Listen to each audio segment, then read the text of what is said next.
beauties, welcome to Belle Lifestyle. இன்னைக்கு நம்ம என்ன வீடியோ பார்க்க போறோம்னா ஒரு குக்கிங் வீடியோ தான் பார்க்க போறோம். ஸோ பன்னீர் பட்டர் மசாலா ரெசிபியை வந்து ரொம்ப நாளாக நான் உங்கள்கிட்ட வந்து செஞ்சு காட்டணும்னு யோசிச்சிட்டே இருந்தேன். ஸோ நான் வந்து இப்போ தான் கற்றுக்கிட்டேன். ஸோ வந்து நானே யூடியூப் பார்த்து தான் கற்றுக்கிட்டேன். நல்லா வந்தது. நான் செஞ்சப்போ நான் 2-3 டைம் செஞ்சு பார்த்தேன், நல்லா வந்தது. ஸோ உங்களுக்கு இந்த ரெசிபி ஷேர் பண்ணுறேன். Without further delaying, let's get started. First வந்து நம்ம பேனில் ஆயில் ஆட் பண்ணிக்கலாம். நெக்ஸ்ட் ஸ்டெப் வந்து நம்ம ஆனியன்ஸ் ஆட் பண்ணணும். ஆனியன்ஸ் ஆட் பண்ணி கொஞ்சம் நேரம் வதக்கிட்டே இருங்க. அது வந்து லைட்டாக கோல்டன் ப்ரௌன் ஆகிற வரைக்கும் வந்து நீங்கள் வந்து வதக்கணும். ஸோ கொஞ்ச நேரம் கழிச்சு நெக்ஸ்ட் நம்ம வந்து டொமேட்டோ ஆட் பண்ணணும். ஸோ இப்போ வந்து நம்ம டொமேட்டோ ஆட் பண்ணிக்கலாம். ஸோ இது ரெண்டுத்தையுமே சேர்த்துட்டு நம்ம வந்து நல்லா சாட்டே பண்ணணும். கொஞ்சம் டொமேட்டோ வதங்கினதுக்கப்புறமா பெப்பர் ஆட் பண்ணுங்கள், மிளகு எல்லாமே உங்களுக்கு தேவையான அளவு தான். நெக்ஸ்ட்டு வந்து நம்ம வந்து கேஷ்யூஸ் ஆட் பண்ணலாம். கேஷ்யூமே மிளகும் கொஞ்சமாக ஆட் பண்ணால் போதும். மிளகை விட கொஞ்சம் அதிகமாக கேஷ்யூ ஆட் பண்ணால் கொஞ்சம் ரிச் டேஸ்ட் வந்து கிடைக்கும். ஸோ நம்ம இது எல்லாத்தையுமே சேர்த்து இப்போ நம்ம வந்து சாட்டே பண்ணோம். ஒரு 5 to 6 minutes வந்து நீங்கள் சாட்டே பண்ணுங்கள். மீடியம் டு லோ ஃப்ளேமில் வச்சு பண்ணுங்கள். ஹை ஃப்ளேமில் வச்சு ஒரு மாதிரி கருகிடும். ஸோ நீங்கள் வந்து லோ ஃப்ளேமில் வச்சிடலாம். நெக்ஸ்ட்டு வந்து நல்லா சாட்டே ஆனதுக்கப்புறம் நம்ம வந்து ஸ்டவ்வை வந்து ஆஃப் பண்ணிக்கலாம். இப்போ நம்ம ஃப்ளேம் ஆஃப் பண்ணிட்டக்கப்புறம் அந்த மிக்சரை ஆற வச்சிடலாம். பன்னீர் பட்டர் மசாலாவுக்கு வந்து நெக்ஸ்ட் ஸ்டெப் என்னென்னா நம்ம வந்து பன்னீரை வந்து க்யூபாக வந்து கட் பண்ணணும். ஸோ கட் பண்ணி வச்சுருக்கேன் பாருங்கள். ஃபுல் பன்னீர் வாங்கிட்டு இந்த மாதிரி நம்ம க்யூபாக கட் பண்ணி வச்சுக்கலாம்.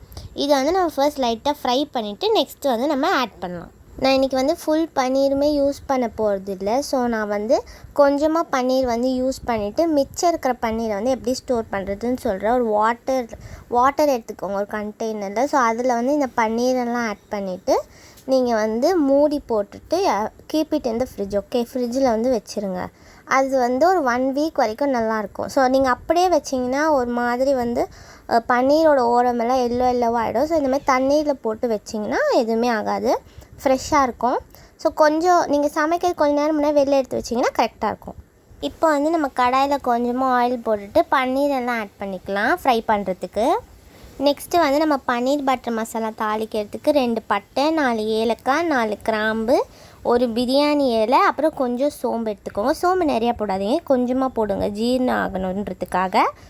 இப்போ நம்ம வந்து வீடியோ ஸ்டார்டிங்கில் ஒரு தக்காளி வெங்காயம் போட்டு நம்ம வதக்கணும்ல. ஸோ அதை வந்து பேஸ்ட் கன்சிஸ்டன்சிக்கு நம்ம வந்து கிரைண்ட் பண்ணி எடுத்துக்கலாம். சட்னி கன்சிஸ்டன்சி மாதிரி இருக்கணும். ஸோ இங்கே பாருங்கள். ஸோ இந்த மாதிரி இருக்கணும். டொமேட்டோ சட்னியோட கன்சிஸ்டன்சி வந்து வரணும். ஸோ இதை வந்து நம்ம தாளிக்கிறதுல வந்து கொட்டணும். ஸோ இங்கே பாருங்கள், நம்ம வந்து அந்த பட்டை கிராம்பு இதெல்லாம் போட்டு தாளிச்சோம்ல.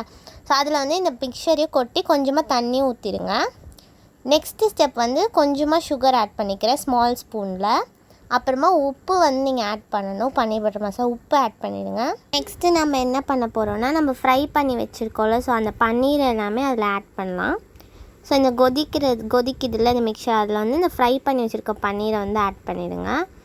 ஆட் பண்ணிவிட்டு ஸ்டர் பண்ணி விட்டுருங்க. கொஞ்சம் நேரம் கழித்து நல்லா மிக்ஸ் பண்ணிவிடுங்க. அந்த பன்னீருக்குள்ளே இறங்காது, பட் அந்த பன்னீரில் வந்து கோட் ஆகணும் அந்த மசாலாஸ்லாம்.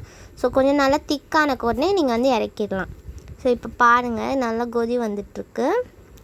ஸோ நல்லா கொஞ்சமாக திக்காகும். ஸோ அப்போ வந்து நீங்கள் ஃப்ளேம் ஆஃப் பண்ணி இறக்கிட்டு கொஞ்சம் வந்து நீங்கள் இதை வந்து சப்பாத்தி கூட வச்சு சாப்பிட்டிங்கன்னா நல்லாயிருக்கும். சப்பாத்திக்கு, ரோட்டிக்கு, நீங்கள் நானுக்கு அந்த மாதிரி வச்சு சாப்பிட்லாம்.